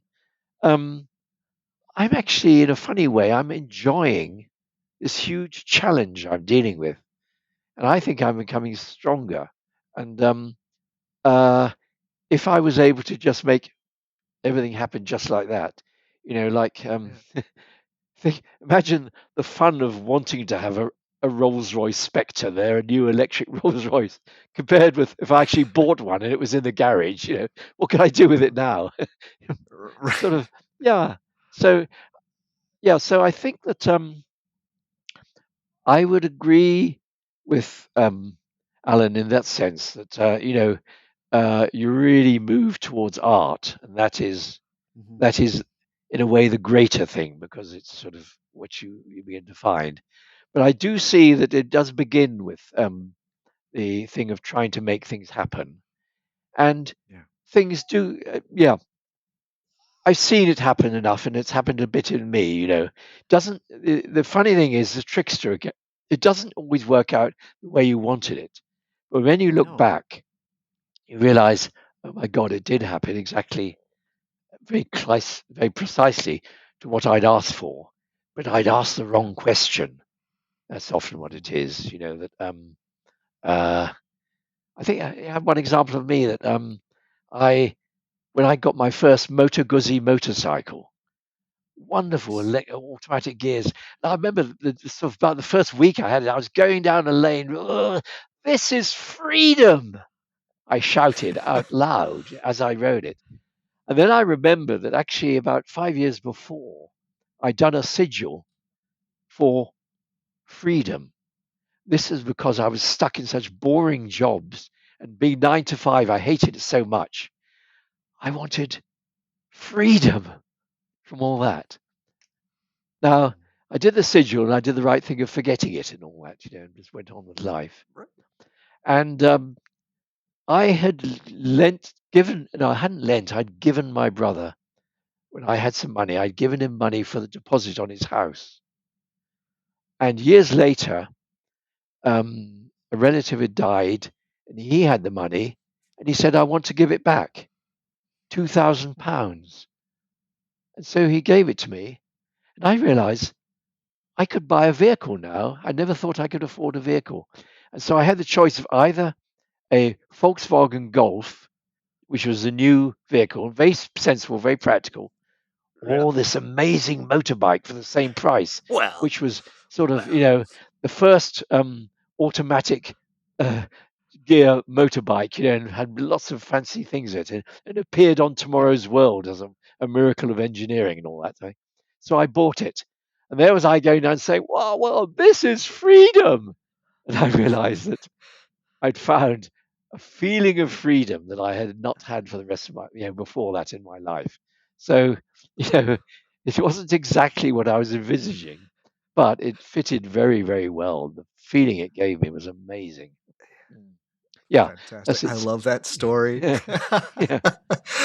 Thank you so much for sharing that, Lionel. That's so great. Well, we're heading towards the end here, but I definitely have to ask you because my podcast is listened to mostly by folks who are interested or curious about magic, or those who are just starting out by doing a bit of practical magic. But if you had one or two things to say to these listeners that they could at a later time say, you know what? When I was first getting interested in this stuff, I got this great advice from Uncle Ramsey. What would that be? Well, funnily enough, I have one answer for that because it actually sort of happened.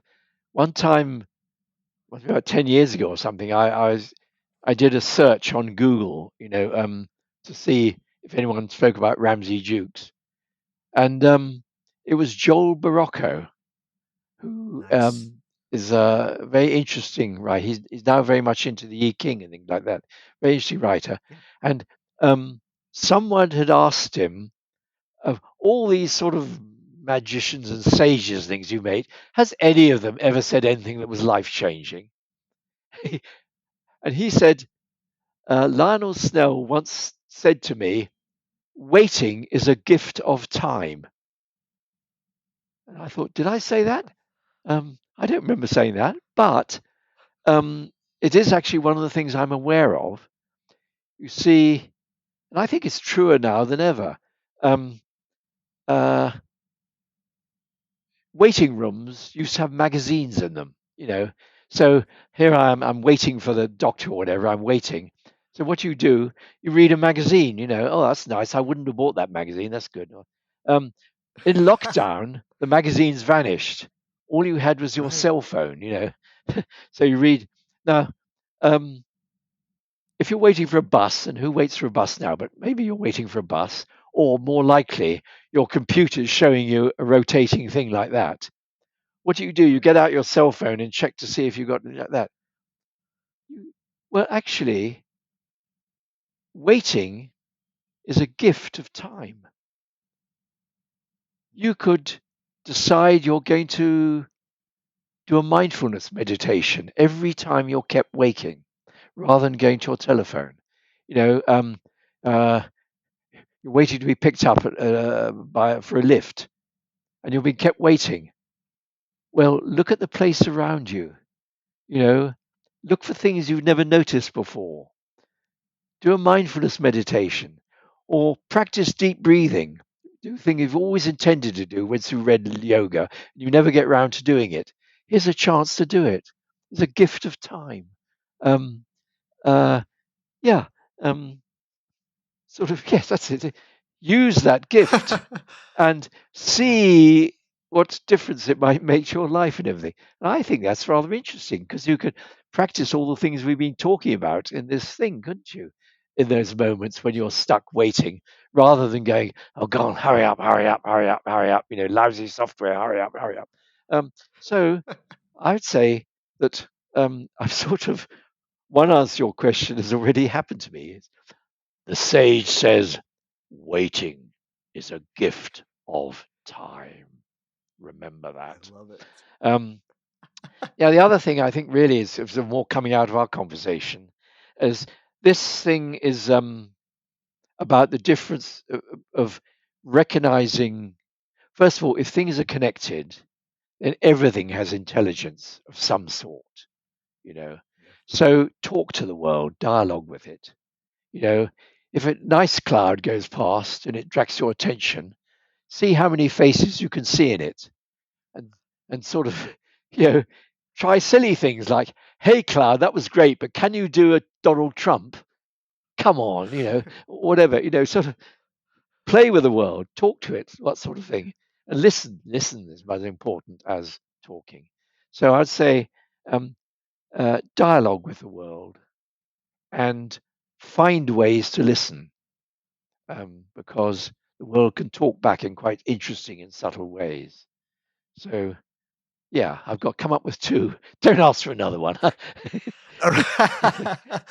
I love it so much. This has been such an amazing conversation. I wanted to have you on the show for so long, Lionel, and this has been it's been everything. And I I'm just so happy that you exist and that you've written all that you have, and that your ideas and your mind are as active as they've ever been. One of the things we've done is we've talked so much about your books, and you've brought up quite a few times that the fact that you have a YouTube channel. The YouTube channel, it's not a dumbing down of your books. It's as relevant and as pertinent and as beautiful, and they're just lovely to have on for myself. They're just lovely to have on in the background while I'm doing other things. Like I'm not saying that to say that they're not interesting. They're incredibly interesting, but they're great things to just think about and to hear about. And you're so eloquent in the way that you express yourself, and truly unique, I I, think, I, is the other I thing noticed that. you asked, one of the questions you thought you might ask is how I got into doing YouTube. Yeah, Yeah. how did you get into doing Well, the thing was YouTube? that my niece Philippa was doing a workshop for some sort of arts conference or something like that, and she said, "If you were in England, would you be able to come along and make a contribute?" And I said, "No chance. I'm going back to South Africa." And I thought about it. I said, "Look, what I could do is I could make a set of perhaps 5 minute little talks, just like I do, putting questions, interesting things, and you could use one of those to sort of set a conversation going. We'll watch this for 5 minutes, then we can talk about it." And I did that for her. And actually, I don't think she used them because the thing went very well. But I thought she said, "Oh, I'm awfully sorry." And I said, "Well, don't worry, I'll put them up on Facebook," because I had a Facebook page. So I put them on Facebook, and I got a lot of comments. People said, someone said, "I like it so much, I want to share it with other people. Could you put them on YouTube?" So I went to YouTube and read up about having a channel. And so I said, "Okay, Ramsey Dukes channel." And I put these five on. And at the time, I was writing my Years of Magical Thinking, which normally I write a book very, very quickly, sort of thunder squeak in 2 weeks and words made flesh in 6 weeks. I'm Thunder Squeak was done in two yeah, I'm, weeks. I'm quick, Holy quick, quick, quick, smokes! quick when I write Wow, because I've got it all in my mind first. I just pour it out. But nice. yeah, so that one, because of all the other work I was doing, it spun out over a year or two writing it. But what I would do is when I was on the next chapter, I would try out the ideas on YouTube. I'd talk through what I was going to put in that chapter, and I'd get feedback, and then I'd think, "Oh, I could have done that better," and that sort of thing. So it was very helpful in writing a way of writing the book. Say it on YouTube, and then to clarify your thoughts, and then write it down. You see, so I found that worked very well, and so that's why I started churning them out almost once a week for a while. Um, Yeah, but yeah. I always had such a lovely response that I wanted to keep it going. And of course, the 6 months I was very laid up, and it didn't happen. And people were very happy Right. when I took it up again. And I I was. keep having I was too. ideas, sort of, "Oh, I could do that." And I tend to have a sleepless night thinking it up, Then I think, "Oh God, I must get this off my chest. I want to sleep." This is- so yeah, so that's how it happened. It began with just sort of and funny enough, a friend of Philippa's at the time, because I talked about this idea of you put it up and then people could talk about it. And he called it Dukesomancy, the idea that a group of people would pick one of these at random, watch it, and then talk about it. An evening's entertainment sort of thing. Take any one of these 100 or whatever it is I've done, um, play it, and then you would have a discussion based on it. It's like picking a tarot card at random, Dukesomancy. See what we got to think about today. So I thought that was That's rather good. awesome. I didn't think that ever happened, but it was a nice idea. I've been subscribing to your YouTube page basically since I think you put up 3 or 4 videos, and I was one of the earliest subscribers, I think. But Oh, now you've got, I think, well over it's over 7,000 100, I think. more. Yes. Yeah, yeah. It's an incredible amount, and I will say this as somebody who myself has. I put up my podcasts on YouTube, so I have my own kind of YouTube channel, not as involved as yours, obviously, but I will say this about your YouTube channel is that you are the only YouTube channel where the comments on your YouTube videos are actually all great. There's very little people being assholes Yes. on on your YouTube channel. Yeah. On mine, sometimes it's a disaster, Oh, I see. but on yours, it's just like Oh, you wow. interact with people there as well. You respond to their questions. Yeah. It's Oh, yes. unbelievable. You Yes. have the most thoughtful and responsive YouTube channel on all of YouTube. That's wonderful, actually. Yes, because I haven't, I just don't have time to watch enough so other YouTube channels. But I've always been very touched by some of the comments Yeah, and the care with which people have responded to me. Yeah, I've had some weird certainly. ones, which, Yeah, there's yeah, there's always going to be. which I sort of try to indulge a little bit, but then after Right. after a while I'll erase it. Absolutely. So I have to ask you, Lionel, what's going on in your world? What's next? Is there another book in the works? What's happening? I'm actually finding the moving in and everything, and sort of trying to shrink a multi-floor house down into one room, more or less, is very very hard. It's keeping me very busy. I do have, as I say, some other ideas of things I wanted to talk about. I would uh, um, what's it? Mog Morgan asked me about doing another collection, collected works. Because actually, um, what's it? Blast Your Way to Muggerbucks was really meant to be the second volume. Yes. The third volume is what Right. I did.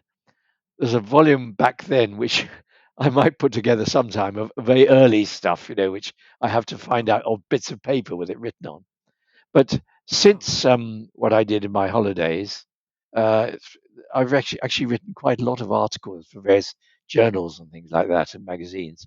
Um, and I would like to collect them together and have another volume of collected works because all those things have gone off in different directions. It would be rather nice to bring it together. So there's that. Um, I think that's yeah that and of course there's the first book I ever wrote, um, which the sort of which I think I would like to I would do it as a sort of what sort of vanity job. Banner, got it. That's it. Yeah. Because it's in a way you could see it's where all these things came out of. It Yeah. was a sort of novel I wrote, um, exploring the idea of magic and a group of young boys who sort of get into magic and revolution and all that sort of things. Um, Oh, and, wonderful. oh, actually, Angerford and Johnston and Lee, these are characters in this book. And so, yeah, so Okay. having sort of failed with that book, I thought now each of them was going to write a book. So it was Johnston's SSOTBME, and then there was Angerford and Lee writing Thundersqueak and that sort of thing. That's But that right. idea fizzled out. But it's sort of I think um, I'd like to publish that simply to sort of as an answer to the question, where did this all come from? And however bad it Right. is, I always have this idea. I used to go to literary festivals because I was lived near Cheltenham, and a, an author who wanted to be loved would be up on stage, other thing, and people would say, "Tell me about your writing career." And they very often they would say, "Of course, when I was at university, I wrote this absolutely dreadful metaphysical novel, which, thank God, no one would publish." And um, I could say, "This is this frightfully dreadful metaphysical novel which I'm going to publish." Nice. Yeah, Do it. yeah, Oh, that's yeah, amazing. I really hope to see yeah, that. yeah. Fantastic. I And hope it comes. are you still going to be producing videos on YouTube? Is that still a Yes, that's going it. It's thing? so much. My see, look at my state of my fingers. Typing, people who Yeah. that's part of why I don't like these meta and all these things. They call it chat, whereas actually it's tap tap tap tap tap tap tap. And Tap, yep, yep. face to face. That's why it's been a joy talking with you. It's been so enriching for me, to have a sort of proper two-way conversation. Much better if you were in the room, but still, this is you Well, can see it's getting dark. The it sun is is. um, yeah. So I would certainly continue that because I just find it a lot easier than typing. And I realized that with transcriptions, I could actually do a whole other book made up of Absolutely. edited transcriptions, cut out the ums and ers and the repetitions and things. There's a whole other book there that I could do, which would be quite nice to do that too. Yes. Yeah, Mm. yeah. Where can people find your work? Well, I think all my books are available in Amazon, and the little ones I did the thoughts on books. Um, I did through a thing called what's it, draft to digital, and so you can get them from anyone, Barnes and Noble, anyone like that. You can get those. I think you get all my books in that way. And then there's the YouTube channel. I do have a website. I haven't looked at it for years. I should do something about it. It's still it's still up. Yeah, It's that's it. still Yes, up. and I think automatically my videos I post go in onto the thing, so I think they're all listed on it. I mean, I think I would like to have had comments on each one, but anyway, so that's there, and I should really try doing a blog on it um, because I do have these sort of thoughts every now and again, which would be bloggable. Yeah, but say it's just there. Yeah. Mm. Right. Pretty much all of Lionel's books can be found on Amazon. Just do a search there for Ramsey Dukes. That's RamseyDukes, and also Ramsey's Lionel's YouTube page is at youtube.com/at Ramsey Dukes. Same spelling as earlier. Yes, and don't forget that Lionel Snell too has written a book, which is my years of That's right. magical thinking. So Magical yes, Thinking, yes. Edited by Ramsey yeah, Dukes. yeah, I've edited by noticed it was Ramsey. Yeah, edited by that's Ramsey. yeah. Fantastic book. All right. Each and every one of you have a mission to go out and grab yourself a Ramsey Dukes book. And if you have not discovered Ramsey's work for yourself, I envy you because it is fantastic. So do that. Find Ramsey's work. It is exceptional.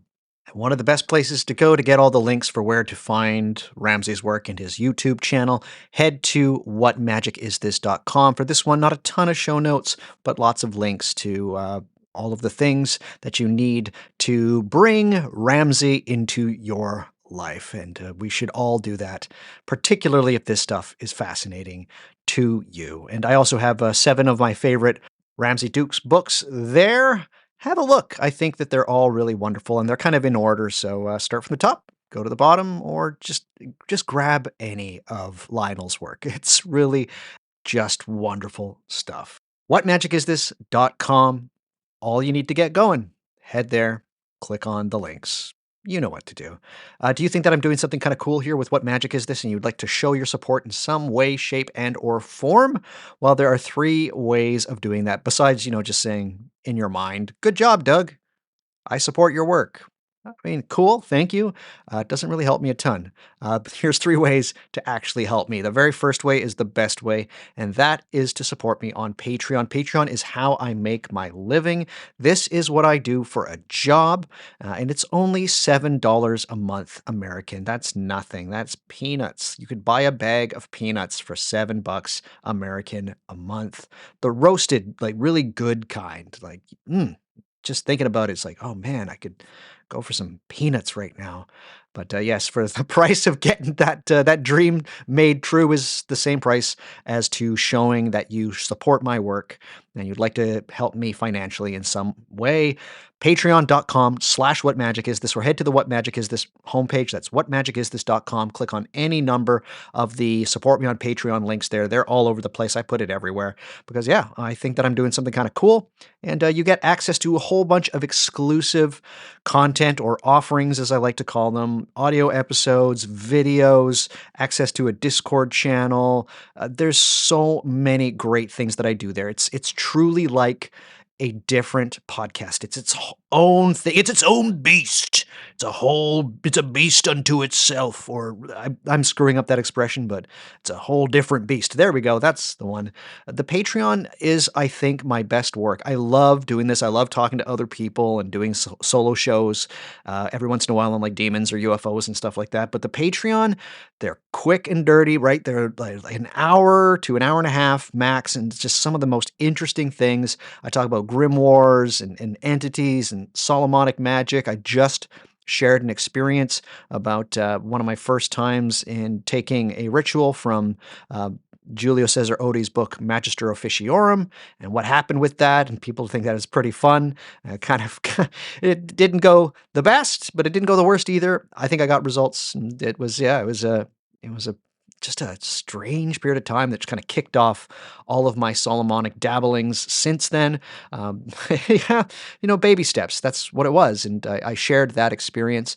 But yeah, I just have so many interesting and crazy, wonderful, very detailed episodes on my Patreon.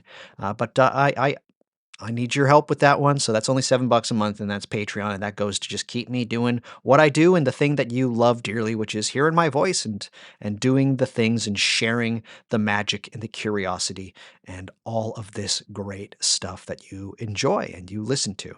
But I can't do that without your help. Patreon is the best way of helping me with that. Another way of helping, if you don't like the paying every month kind of thing, and you want to say like, I got $100 to spare, Doug, here's $100. One of the best ways to do that is through PayPal. Head to whatmagicisthis.com, click on any number of the PayPal buttons there. There's a lot of them as well. Not as many as the Patreon, but they are there. Click on that, and then you can send me $5, $10, $100, just like I mentioned. A great amount, nice solid amount. As we were talking in this episode, there's 3 numbers, 3 numerals, 100. I'd appreciate that. That'd be cool. But any amount helps. It all goes back into making this podcast run. It pays for hosting fees for not just the website, but for the podcast itself. This takes up lots of memory, and not lots of memory. Maybe 25 years ago, 100 megabytes, 125 megabytes would have been a lot of memory, but not so much these days. But anyways, that does cost money. All the hosting stuff does. All of the plugins I use for the editing software, the subscriptions. Everybody's got a subscription model for anything. So it's just like, oh man, I have to pay over and over and over again every 6 months or every year. It adds up. And doing a podcast to sound as good as this one does, it's not cheap. And I want to do the best job I can. And for that, that takes money, right? That's got to have some cash for that. And so PayPal is a great way of just throwing me some cash and saying like, good work, Doug. Here you go, and you don't have to pay for hosting fees this month. And I go, thanks, appreciate it. And then I go and I buy some wood chips and some of those water bottles that hang upside down with the little spout at the very end, and a wheel for the hamster so that it can run on the wheel that fuels What Magic Is This? I really went far with the hamster metaphor and this podcast running on this episode. But, I hope you get what I'm trying to say. Anyhow, PayPal, a great way of supporting me. And the last way of supporting me is not so much great financially, but it is also appreciated, and that is buying some merch. I've actually had quite a few people buy some merch. There's some people buying some stickers, T-shirts. You can buy way more stuff. Tote bags. I just used my tote bag the other day. I'm my best customer.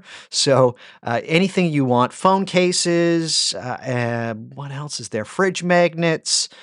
Wall hangings. Anyways, all of the designs are ones that most of them I designed myself.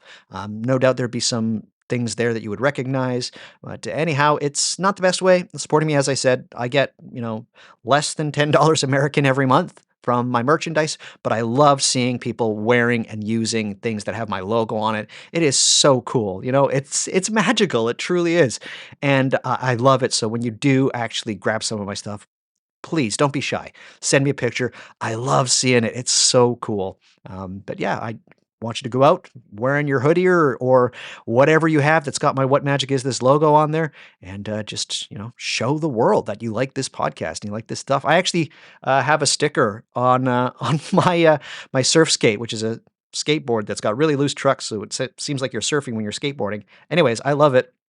But I have a "What Magic Is This" sticker on my surf skate, and somebody asked me about it. They're like, "Whoa, what magic?" I have a ton of stickers on the bottom of that thing, or on the base of it, and people, for some reason, that one got their attention. So I told them all about it, and they nodded their head.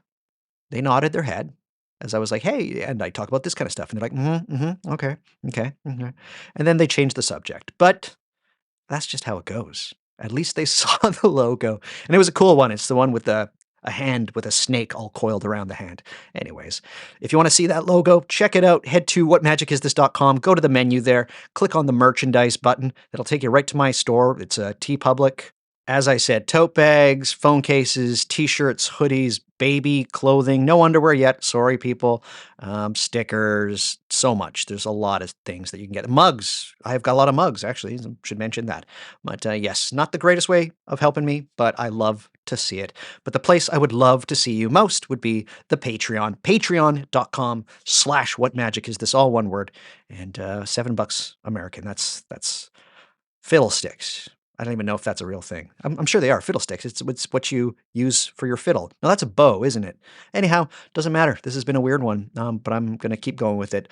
Anyhow, Patreon, best way of letting me know that you love what I do, and it's a great community. And yeah, we're doing really well here. Just want to mention before I kick it back to close out this episode that the next month or so is going to be a little bit weird for me, but I have some announcements to make. I'm going to be traveling a little bit, so the episodes might not be as timely as like every 2 weeks. I'm trying to figure things out, and I'm trying to balance things and squeeze things in where and when I can. It's a little bit up in the air, but I'm going to try and get as much out as possible. So just be patient with me. That being said, if you're like, it's been a week since Doug was supposed to upload his next podcast, guess what? I've got over 100. I've got over like 100 things on. Actually, episodes. I got close to like 70 exclusive episodes on the Patreon. So again, join the Patreon, $7. Even if you just join for a month, you get a whole different show, everything you'd ever want. Suffice to say, all I'm trying to say is next little while, probably till about July or so, things are going to be a bit strange with What Magic Is This. I'll try to get as much done as I can. I'm not making any promises. Things might not be as timely as they were before, but that's just how she goes sometimes. Life is what happens when you're making other plans. And I've made plans, and still life is happening. So I don't know how that goes. I don't even remember who said that. Was it John Lennon? I don't know. No, he didn't say that. I don't know why I would say that John Lennon said that. Anyhow, that's all I got. All right. Everything that you want is available at whatmagicisthis.com. Please head there and click on all of the things. Fantastic conversation we've had today, Lionel. I'm over the moon that I had a chance to talk to you, and I'd hope that if at some point in the not too distant future I would be able to have you back on the show, you'd be able to come on and talk to me again. Oh, thank you. It's been a real pleasure. It's one of those things. I've been reading your work. I discovered your work early, and I was very lucky to discover your work, I think, through an article written by Phil Hine or something like that. I was able to find way back in the day.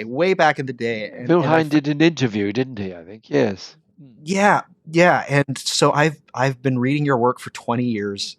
Half of my life I've known of your work, and I think it's exceptional. And I can't wait for more of my listeners to actually discover your work, because that's truly one of the most wonderful things is not only discovering, but when there's new releases. And where is Ramsey Dukes' head at these days? It's always been such a wonderful thing to be a part of. And so thank you again for all you've done and for all you've written. I'll say my pleasure, and it is, yeah.